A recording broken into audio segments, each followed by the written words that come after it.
বাংলাদেশ সেনাবাহিনী সবসময় দেশের স্বাধীনতা এবং সার্বভৌমত্বের জন্য আছে। আমরা সবসময় জনগণের পাশে থাকবো, ইররেসপেক্টিভ অফ এনি গ্রুপ।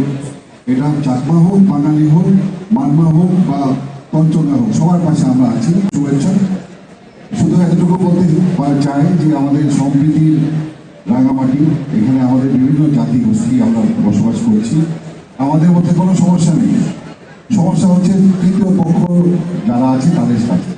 তারা এই আমাদের মানে বাঙালি যারা আছে এবং উপজাতীয় যারা আছে তাদের মধ্যে সমস্যা সৃষ্টি করে ওখানে কিছু ফায়দা করতে চায়। এক্সট্রিম মশার কয়েল প্ল্যান্ট ফাইবার দিয়ে তৈরি, তাই সহজে ভাঙে না, সুগন্ধিযুক্ত ও নিরবিচ্ছিন্নভাবে জ্বলে। ডেঙ্গু, চিকুনগুনিয়া বাহি সহ যে কোনো মশার বিরুদ্ধে দেয় এক্সট্রিম সুরক্ষা। তো এই সমস্যাটা হচ্ছে এটা, বাট আমাদের যারা সাধারণ জনগণ আছে আমাদের মধ্যে কোনো সমস্যা নেই।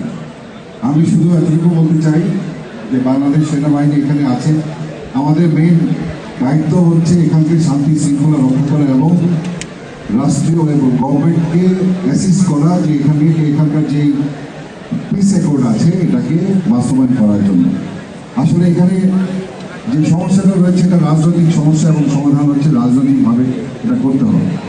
আমি আশা করব আমাদের যেহেতু এখানে মাননীয় দুজন মন্ত্রী এসছেন আমাদের অঞ্চলের হয়ে, ওনারা একটা প্রত্যক্ষ ভূমিকা রাখবে এই সমস্যা সমাধানের জন্য।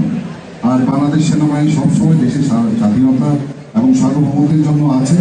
আমরা সবসময় জনগণের পাশে থাকবো, ইররেসপেক্টিভ অফ এনি গ্রুপ। এটা চাকমা হোক, বাঙালি হোক, মারমা হোক বা পঞ্চঙ্গা হোক, সবার পাশে আমরা আছি, আমরা সমানভাবে আছি। সবাইকে আবার নববর্ষের শুভেচ্ছা জানাচ্ছি। আর বাঙালিদেরকে আমার একটা অনুরোধ আছে যে আপনারা দয়া করে আপনাদের ভবিষ্যৎ প্রজন্মকে শিক্ষিত করেন, নাহলে আপনারা আরও পিছিয়ে পড়বেন।